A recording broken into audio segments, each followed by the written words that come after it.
বিসমিল্লাহির রহমানির রহিম। আসসালামু আলাইকুম রহমতুল্লাহি ওয়া বারাকাতুহু।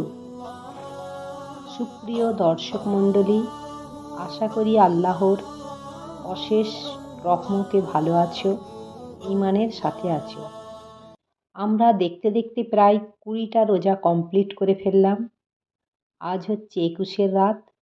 এই রাত মুমিনের জীবনের সবচেয়ে গুরুত্বপূর্ণ রাত। আমরা ভাবি 27 রাতটাই হয়তো কদরের রাত, কিন্তু তা না। আসলে রমজানের শেষ 10টা রাতের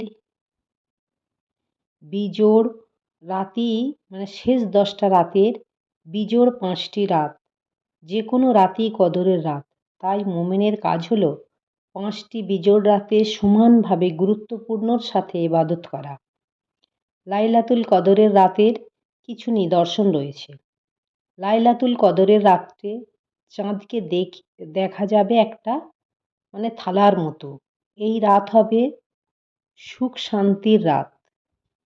সুখ শান্তির রাত, এবং এই রাতে না থাকবে বেশি গরম, না থাকবে খুব ঠান্ডা, আরামদায়ক রাত, শান্তির রাত। লাইলাতুল কদরের লাইলাতুল কদর যেদিন, তার পরের দিন সূর্যের কোনো কিরণ থাকবে না। আর নবীজি বলেছেন, লাইলাতুল কদর আমি পেয়েছি।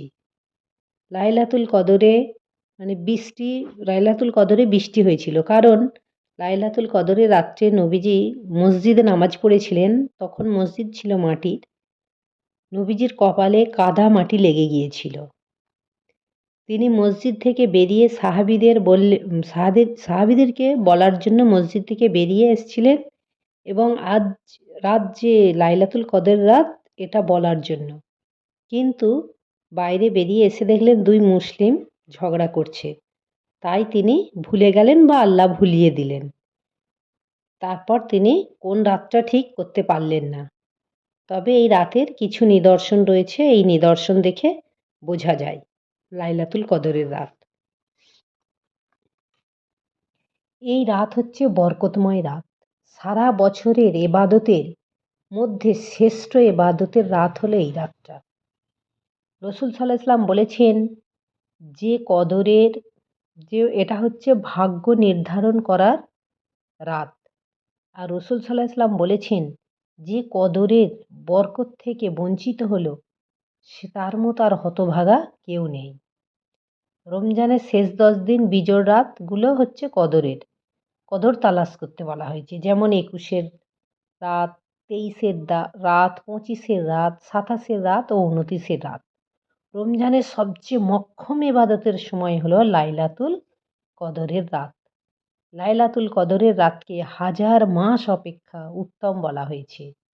নবী সাল্লাল্লাহু আলাইহি ওয়াসাল্লাম এশার নামাজের পর কারোর সঙ্গে বেশি কথা বলতেন না। আগে ঘুমোতে যেতেন, মধ্যরাত্রে উঠে ইবাদত করতেন।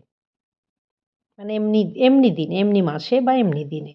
আর রমজানের শেষ 10 দিন নবীজি সারা রাত জেগে ইবাদত করতেন।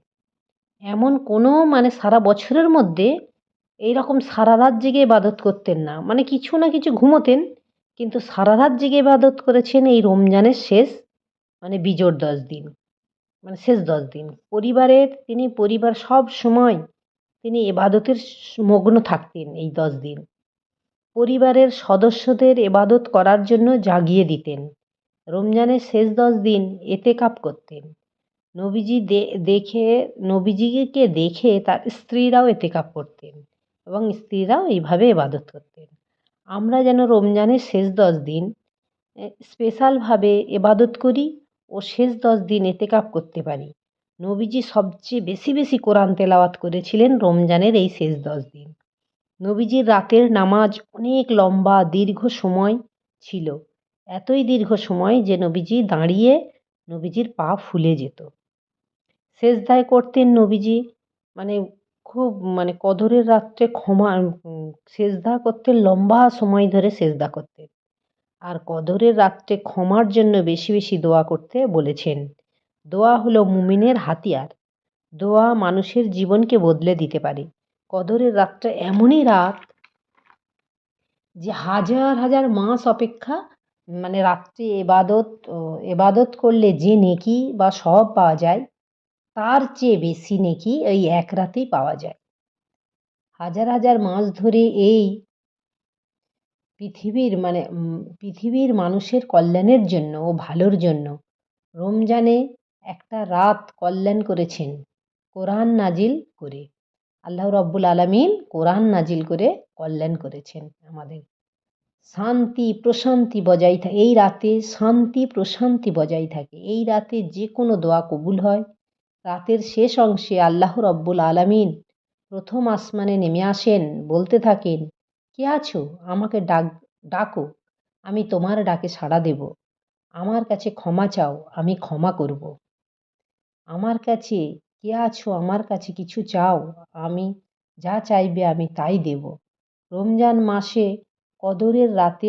রমজান মাসে কদরের রাতে কোরআন নাজিল হয়েছিল।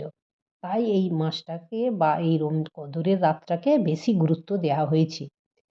নবীজির নবী করিম সাল্লাল্লাহু আলাইহি সাল্লাম এসেছিলেন জাহেলিয়াত যুগে, মানে অরাজকতার যুগ, অজ্ঞতার যুগে। তিনি সব সময় হেরা গুহায় মগ্ন থাকতেন এবং চিন্তা করতেন যে কীভাবে মানুষের শিরক করা ছাড়াবে, কী করে গোত্রে গোত্রে যে হানাহানি মারামারি অরাজকতা হচ্ছে সেগুলো কী করে দূর করবেন, আর কী করে উম, দূর করবেন সুদ ঘুষ এগুলো কী করে বন্ধ করবেন, কী করে নারীর সম্মান বৃদ্ধি করবেন, এইভাবে তিনি সবসময় চিন্তায় থাকবেন। সেই সময় আল্লাহ রব্বুল আলামিন রমজান মাসে শবে কদরের রাত্রে কোরআন নাজিল করলেন জীবনের বিধান। আর মানুষ কি করে রমজানের শেষ 10 দিন আর মানুষ কি করে রমজানের শেষ 10 দিন শপিং করে কাটায়, এবং শপিংয়ে ব্যস্ত থাকে, ইবাদত ছেড়ে দিয়ে শপিংয়ে ব্যস্ত থাকে। যে ব্যক্তি ইমানের সাথে সওয়াবের আশায় লাইলাতুল কদরে জেগে ইবাদত করবে, আল্লাহ রব্বুল আলামিন তার সমগ্র গুনাহ মাফ করে দেবেন। এই রাত দোয়া কবুলের রাত। এই রাত হচ্ছে দোয়া কবুলের মোক্ষম সময়। তাই আমরা সকল শ্রোতা ও দর্শক বন্ধু সকলেই যে যেখানে আমরা মুসলমান ভাই বোন মা আছি, সকলেই আমরা এই রাতটাকে আমরা অবহেলা করব না।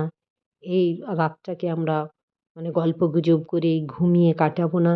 এই রাতের এত বড় গুরুত্ব, এত বড় ফজিলত, আমাদের এই ভাগ্যে এই রাত এবছর এসছে, আবার পরের বছরে যদি আমাদের হায়াত না থাকে আমরা নাও পেতে পারি।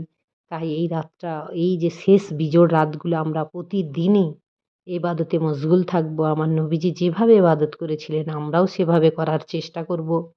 আল্লাহ আমাদেরকে এইভাবে ইবাদত করার তৌফিক দান করুক। আমিন।